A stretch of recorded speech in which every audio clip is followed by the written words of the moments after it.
श्री भागवत भगवान की है आरती, पापियों को पाप से है तारती। हरे कृष्णा।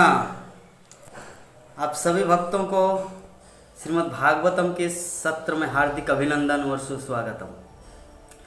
आज का हमारा विषय है श्रीमद् भागवतम के तृतीय स्कंद का 26वां अध्याय 26 चैप्टर नंबर 3rd कैंटो। प्रकृति के मूलभूत सिद्धांत।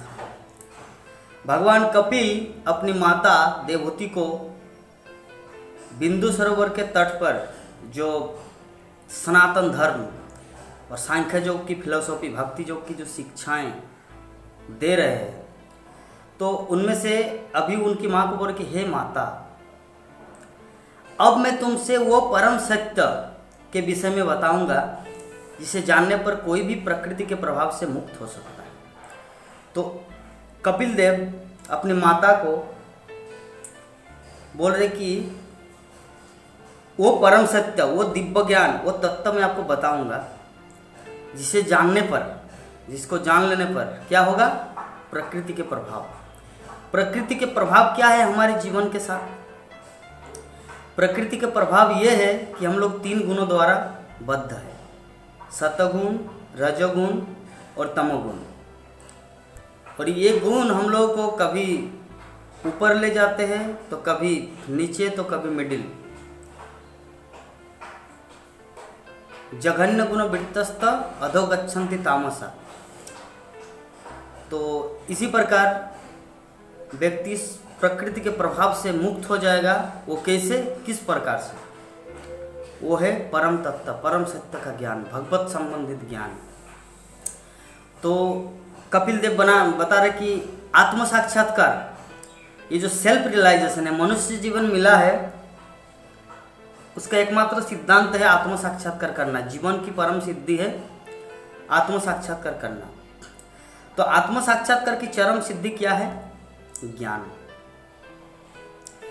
और ज्ञान बोल कि अब मैं आपको वो ज्ञान बताऊंगा जिससे भौतिक संसार के प्रति आसक्ति को काटा जा सकता है।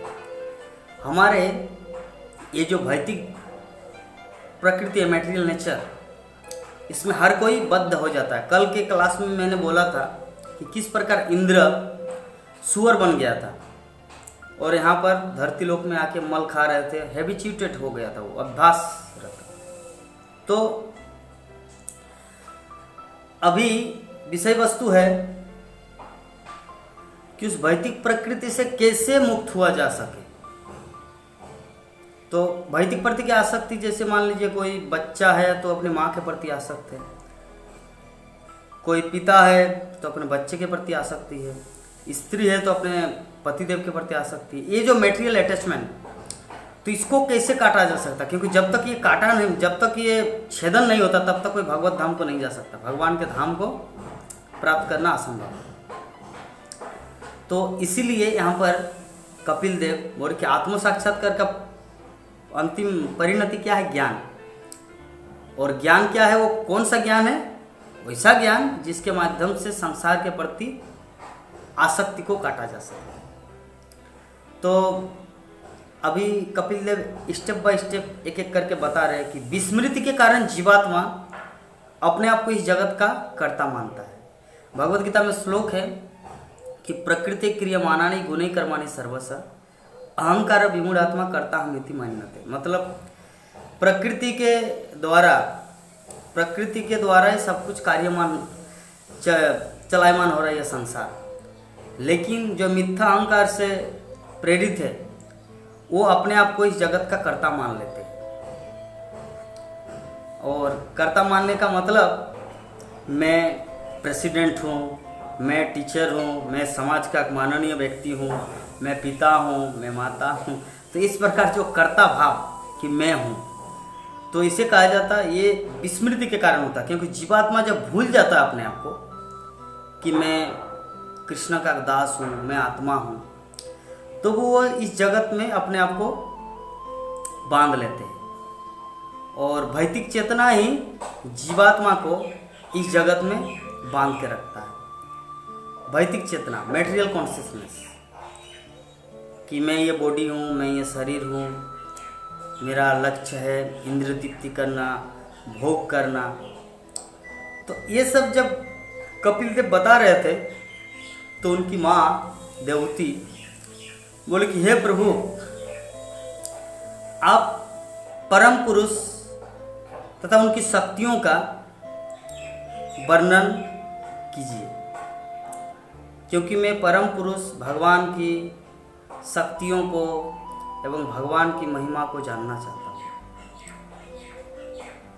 वो अभी देवती माँ अपने पुत्र कपिल को हे प्रभु क्यों बोला?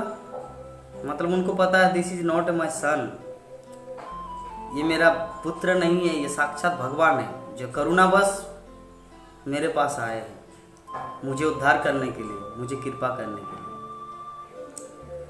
तब भगवान कपिल देव उनको बता रहे कि तीनों गुणों का अप्रकट से प्रकट अवस्था का जो कारण वो प्रधान है, प्रधान कहलाता है। और ये प्रधान क्या है? 5 स्थूल तत्व, जल, वायु, पृथ्वी, अग्नि और आकाश। 5 सूक्ष्म तत्व जैसे आपका रूप, रस, गंध, शब्द और स्पर्श। फिर 4 अंतकरण, 5 ज्ञानेंद्रिया, कान, आंखें, मुख, आपका नाक और तचुआ। ज्ञानेंद्रिय, 5 कर्मेंद्रिय, इस तरह 24 तत्व मिलकर प्रधान कहलाते हैं। तो अतः हे माता, सभी वस्तु की पहचान उनके लक्षणों से की जाती है। उसी प्रकार जिसे अग्नि की पहचान उनका तेज, उनका रूप। अग्नि का रूप क्या है? उनका तेज। उनका तेज से उनकी पहचान होती है कि अग्नि है।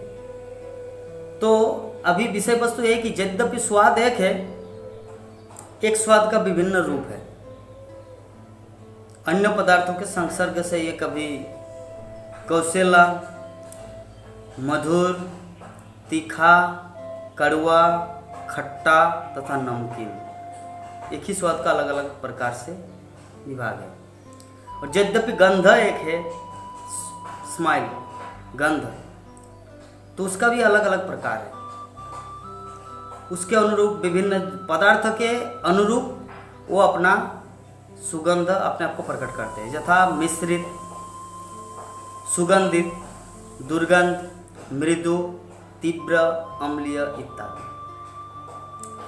तो इस प्रकार भगवान कपिल देव अपनी माता को प्रकृति के मूलभूत जो सिद्धांत है, प्रकृति का निर्माण या कैसे ही जगत में जीवात्मा का जन्म हुआ, विराट पुरुष का उल्लेख किए।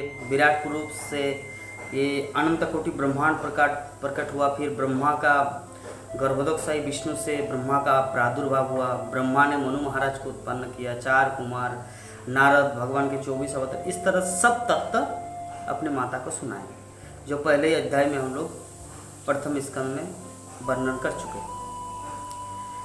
तो जब मनुष्य सोता रहता है तो उसकी सारी भौतिक संपदा यथा प्राण शक्ति, ज्ञानेंद्रिय, कर्मेंद्रिय, मन तथा बुद्धि उसे उत्प्रेरित नहीं कर सकती।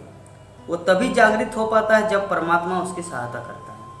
यहाँ पर कपिल देव पॉइंट आउट कर रहे हैं कि इस संसार में जितने सारे जीवात्मा हैं, जब तक वो सुप्त अवस्था में रहता है, निद्रा अवस्था में रहते हैं, तब तक वो अपने आप को एक्टिव नहीं कर पाता।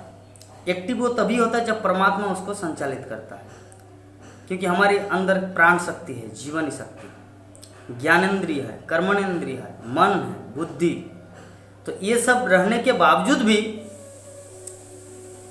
प्रेरणा या मोटिवेशन नहीं दे सकते कुछ करने का, जब तक परमात्मा उसको जागृत नहीं करता।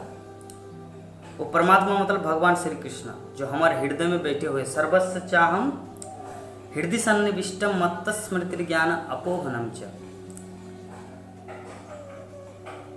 तो मत्त स्मृति ज्ञान अपोहनम च, ये बहुत इंपॉर्टेंट बात है कि मेरे ही कारण से जीवात्मा भूल जाता है, मेरे ही कारण जीवात्मा स्मरण में आता है, वो याद रखता है। तो सब कुछ का मूल स्रोत है परमात्मा, भगवान। तो ही प्रकृति का जो मूलभूत सिद्धांत है वो है परमात्मा, भगवान श्री कृष्ण। तो अपनी माता को कपिल देव जो कुछ श्रीमद् भागवत में वर्णन कर रहे हैं, तो आज का जो हमारा टॉपिक था, कल वर्णन किए थे भक्ति योग की महिमा, कि भक्ति कैसा होना चाहिए और भक्ति के द्वारा कोई कैसे भगवान के धाम को प्राप्त करता है। तो अभी उनकी माँ तो दूसरा प्रश्न कर लिया कि मुझे परम सत्य एवं उनकी शक्तियों के विषय में जानना है। तब भगवान कपिल ने ये प्रकृति के मूलभूत सिद्धांत, प्रकृति का कैसे रचना हुआ, सांख्य योग का एक एक टॉपिक बता रहे हैं। तो आज का हमारा यही टॉपिक था। कल हम लोग दूसरा सीरीज लेके आएंगे। कल तक के लिए हम आप सबसे विदा चाहते हैं। हरे कृष्ण। इस वीडियो को लाइक करें, हमारे चैनल को सब्सक्राइब कर बेल आइकन जरूर प्रेस करें हमारी न्यू वीडियो सबसे पहले।